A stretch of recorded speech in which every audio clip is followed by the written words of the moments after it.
Hello there, very good evening and welcome to your weekend primetime news bulletin with me, Sharon Silva. Let's start off with a look at your headlines.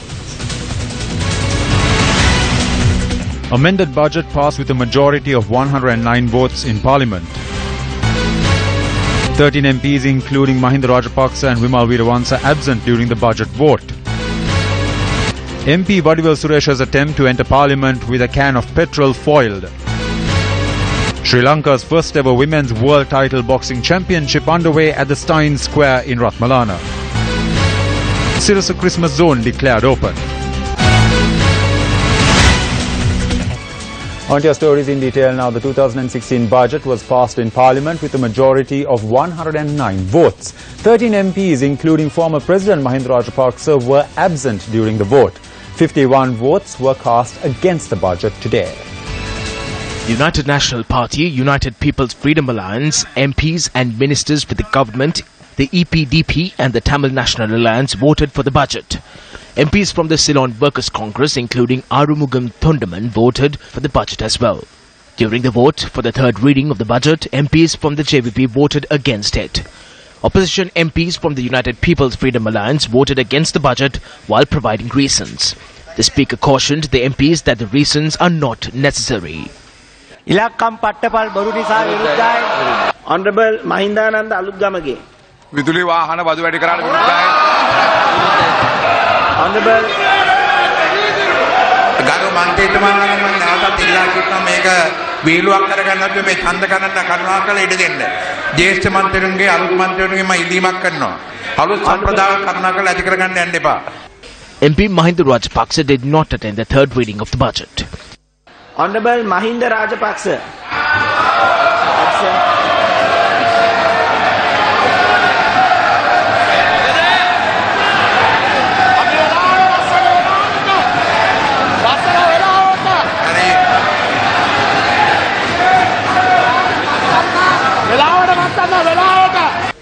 Minister MKD S. Gunawardena and TNA MPs Selvam Adikilnathan were also absent during the vote for the budget.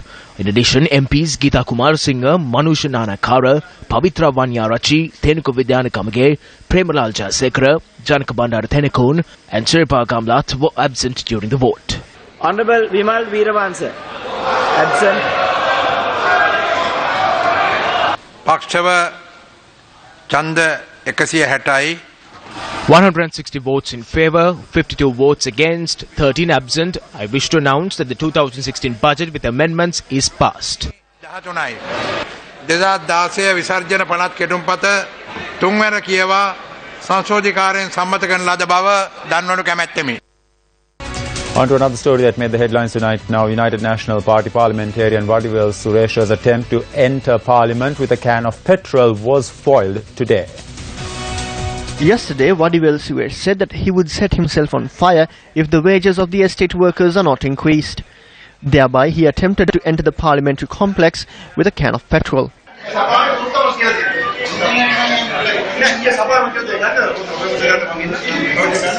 Police accompanied by the Deputy Sergeant at Arms arrived and discussed with the MP and took measures to escort him to the parliamentary complex. Following are excerpts from Parliament in the discussion on the budget amendments. Because of the proposals and the amendments, there is a reduction or an increase in the revenue numbers presented by the Minister of Finance. With this, we will commence a program to make amendments through the Economic Management Committee in January. Then we will make the announcement to the country.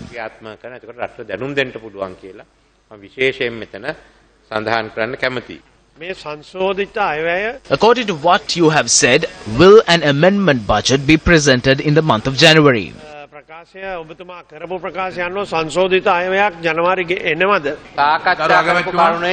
have handed over a letter of the matters discussed to the President and Nimal Siripala de Silva. If you also want one, I can give you one. It will not be presented as a budget. In January, we will present one without the supplementaries of the expenditure limits. In other local stories, the 80th anniversary of the Lanka Samasamaja Party was celebrated in Maharagama yesterday. The event was held at the National Youth Services Council in Maharagama, and former President Mahinda Rajapaksa was the chief guest of the event. I don't have to make any special statement for what has happened to the budget in this short period of time. How many times was it amended? Amendments are good. It is not a big deal in making amendments. What has happened through this? One side currency is printed. On the other side, IMF loans are sought. They are bowing down to all the conditions that have been laid before them. Therefore, our party has come together. The Sri Lanka Freedom Party and the other parties in the joint opposition cannot work with this government. We need to stop this process that is against the people.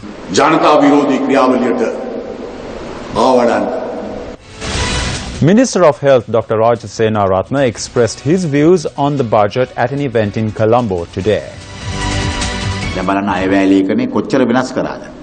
Now see how they have changed the budget. Some say that change in the budget is a weakness. So that was the culture that existed in the past. After 77, the budget was more like a discussion than a debate. This time we have regained that culture. The change that was made on the 8th of January was not a change of government but rather a change in the political culture. A large number of relief has been provided by this budget. Political parties and the government have discussed and debated and are moving forward. This is what we have to do to develop the country. මේ ගමන යනවා. ඒක තමයි කරන්න ඕන රටක් හදන්න. Stay with Newsfirst as I will bring you the details of the Sirasa Christmas zone set up here at the Sirasa headquarters.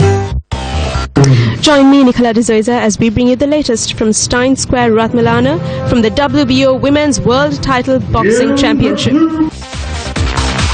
Sri Lanka's first ever Women's World Title Boxing Championship got underway at the Stein Square in Ratmalana. This is incidentally the first time in South Asia that an event of this nature is being held. The event is being conducted by the World Boxing Organization and is another first by the Capital Maharaj Organization Limited under its Sports First brand. Sports fans, artists and athletes in their numbers poured into the Stein Square this evening to witness the WBO Female World Championship fight, which will serve as the vehicle to kick-start professional boxing here in Sri Lanka. The boxing championship is being held in association with Yasushi Hirayama of Future Promotions and Daisuke Kato from the Global Sports Academy in Japan. Bouts between the top-ranked female boxers from Japan, the Philippines and Thailand are competing today under the direct supervision of the WBO. Now Ikeyama of Japan defends her WBO atomweight world title against Filipina challenger Jujet Nagawa. There's some good. Ooh. Yeah. So now that's in Japan, Tomo Osawa. Let's now cross over to Newsfirst Nicola De Souza, who is at the Stein Square, where all the action is taking place in the ring. The Capital Maharaja Organization Limited has always been a front-runner in promoting sports in Sri Lanka, as well as taking Sri Lankan sports to international standards. You're here with me at the Stein Square, Ratmalana, where the Champion Network has brought to you the WBO Women's World Title Boxing Championship. Tonight we have a number of distinguished guests, both national and international. We have the Minister of Ports, Arjuna Ranatunga, and the Minister of Sports as well. And we are also having a special guest with us, an international guest, a world-famous wrestler, Antonio Inoki. And we can see a number of talented individuals from Japan, Philippines and Thailand. So stay with News First. I am Nicola De Souza. Thank you, Nicola, for that update. Ushering the message of peace along with the spirit of Christmas, the Sirasa Christmas Zone commenced this evening. The Sirasa Christmas Zone, located within the premises of the Sirasa head office in Braybrook Place, Colombo 2, was declared open under the auspices of His Eminence Malcolm Cardinal Ranjit. Several special items that gave prominence to children were held this evening. So we should all treat them. My best wishes to the Maharaj organization for having invited these small children and providing them with the opportunity to sit in front and witness all these special items, just like we have been invited and are seated in front. Small children are the future of this country. It is in their hands. Therefore, if we protect the children and look after them with care, this country can develop well in the future. The Archbishop also said a special prayer thereafter. The a group and as Sri Lanka's leading media network and national broadcaster, we have been an integral part of Sri Lankan lives over many years. This year, our endeavour to popularize the Sirasa Nattal Kalapaya in the same way as we have done in the past with our Vesak Kalapaya is to propagate a feeling of unity and understanding among all faiths. We hope to continue this tradition annually with the Sirasa Nattal Kalapaya and share the true spirit of Christmas with all of you. The Air Force Band will be providing music for the Sirasa Christmas Zone.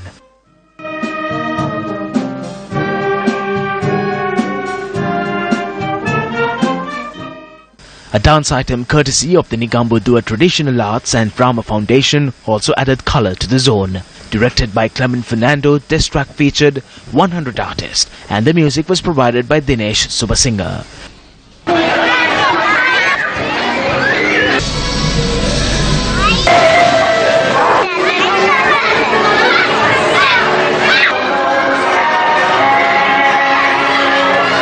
The Sirasa Christmas Zone is further beautified by Christmas lights and an immensely large Christmas tree.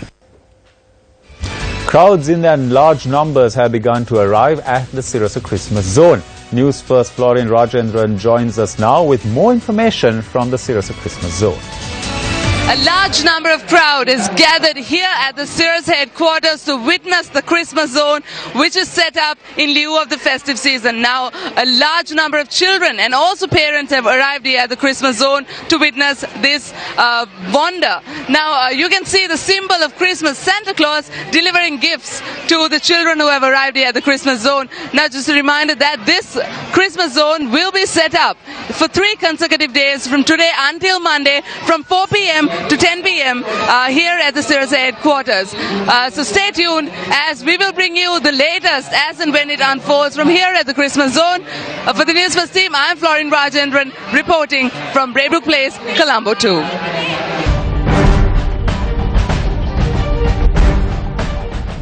Day 2 of the Gems and Jewellery exhibition and competition titled Jewels 2015 was declared open today by President Maithripala Sirisena.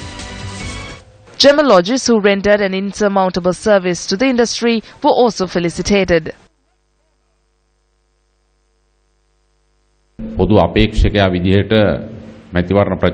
the presidential campaign as the common candidate, when I visited Ratnapura, I was requested to put a stop to the provision of lands for excavations to international companies. I told at that time that the fortune will not be given permits to mine. However, without keeping me aware, such an act had taken place through the GEM Corporation. When I got the word of this act, I took the necessary action to cancel that permit. I need to mention it clearly that as the subject minister that foreign companies will not be allowed to mine in lands under the state policy for the gem industry of the country. In the meantime, a debate arose in Parliament over the process on making constitutional amendments. Yesterday, we agreed to make proposals with regard to the Constitutional Council and commence work on the 9th. We appointed a committee to obtain public opinion. The Minister will provide the services and expenses required for that committee. Yesterday, I informed the committee to select a suitable location and commence operations. That it should be named the Constitutional Committee by the whole House. This because there was a discussion, perhaps Prime Minister not aware of the discussion. Honourable Speaker, at the party leaders meeting, it was agreed to appoint a working committee that would represent all the MPs in Parliament with regard to formulating a constitution. An issue arose at the party leaders meeting yesterday over the name.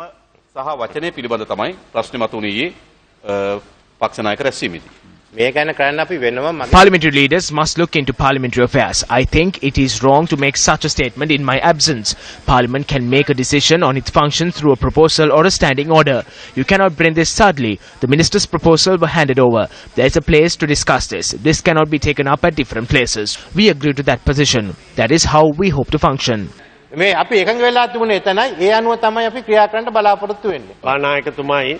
This is an agreement reached with the Speaker and the party leaders. This is not an action against one or constitutional amendment. 86-1 to standing orders, Honourable Prime Minister. To follow 86-1, a committee of the whole Parliament is appointed by resolution that Parliament resolve itself into a committee and to follow that standing order and to report back to Parliament. මේක තමයි මට හිතන්න පැමිණි එකඟතාවය මේක අනුගමනය කළේ. I hope you will agree that The House has not agreed to this. I have obtained cabinet approval to have a discussion with you. I suggest that measures be taken to definitely present this on the 9th without any issue. Yes, it will be done. The President will come for the discussion. We have discussed this and we are acting according to the Constitution. If we are to impose laws from this House, we'll have to head back to the Supreme Court. There is no need to do that because we will deliver it to the people. We will obtain the public opinion and seek approval for this. A debate arose in Parliament today over the Colombo Port City project. According to a cabinet decision, the Urban Development Authority comes under the Ministry of Megapolis and Western Development. Some reports needs to be obtained. After that, we will present it to cabinet and obtain approval. Previously, it was given to the CCCC of China. Are you aware that this company was blacklisted by the World Bank? It is not ethical for me to respond to that. There were serious issues in the agreements that were reached in the past. That is why we had to temporarily stop this. Cabinet had decided to reach a conclusion in a way that the country will not incur any losses. The previous patriotic government had agreed to permanently give 20 of the 233 hectares to China. So when this project comes under the Ministry of Western Development, will that 20 hectares be given to China permanently? They have said that $380,000 is lost per day. Who will be accountable for that? We have not given anyone lease rights. After the environmental reports are compiled and presented, we will make decision on where it was the amount named by the Chinese company or whether it was added by the government of Sri Lanka or something else. I have no intention of harming the coastline of the country. If such a thing will happen, we can make the amendments.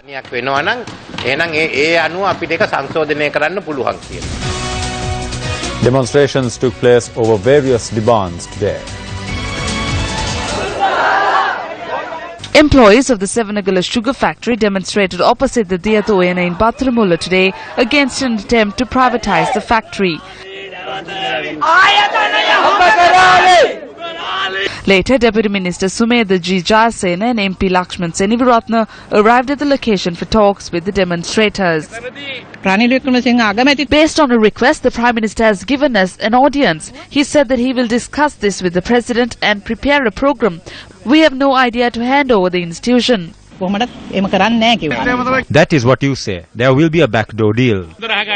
No, please listen. Earlier that could have been done because it was only the UNP government. If such an issue arises, I will stand with you. President Maithripala Sirisena has clearly said that the Palawata and Savanagala factories will not be privatized. A demonstration titled Justice for Vilpattu took place in Colombo today. The demonstration was staged against the settlement of persons in the buffer zone of the Vilpattu National Park and deforestation and commenced from the Viharamadevi Park in Colombo. The demonstrators proceeded towards the Nelumpokuna Theatre.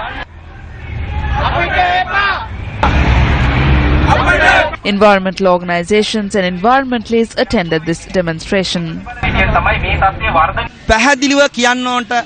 I must mention that people were not brought here in buses by any organization. Although Mahinda Rajapaksa is not the president, the forest destruction that he initiated is taking place as per the fancy of Rishad Baduddin.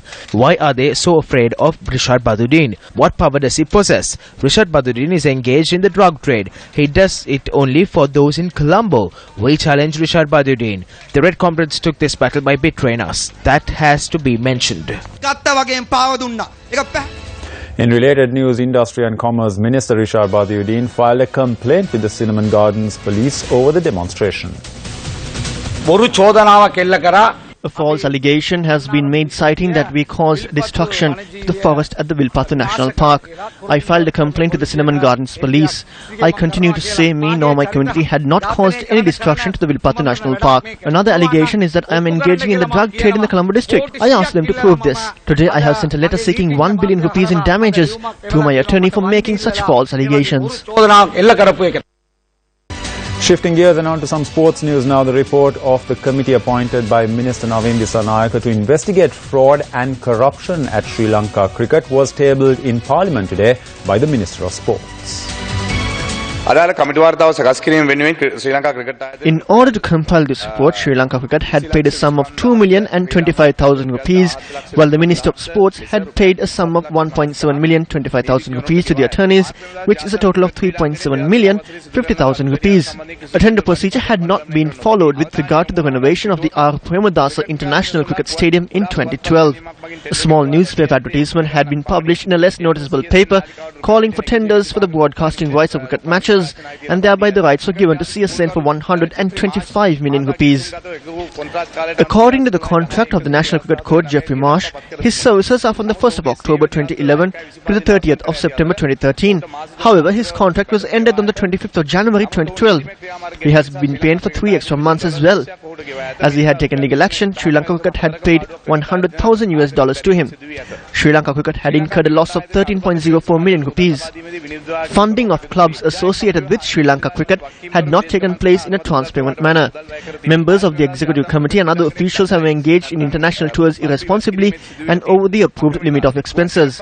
Irregularities have taken place over the removal of bulbs at the R. Premadasa International Cricket Stadium. The process of purchasing air tickets and booking hotels was not transparent and did not follow accepted procedure.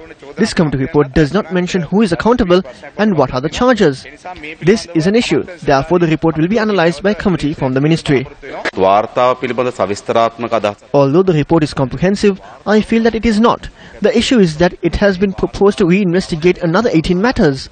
I propose to the Speaker to call for a debate on the 2nd of January for the fraud and corruption that had taken place at Sri Lanka Cricket. We will take the necessary measures. I will leave this report in Parliament. And that's a look at this edition of your Weekend Primetime News Bulletin. Thanks a lot for joining us. Take care and good night.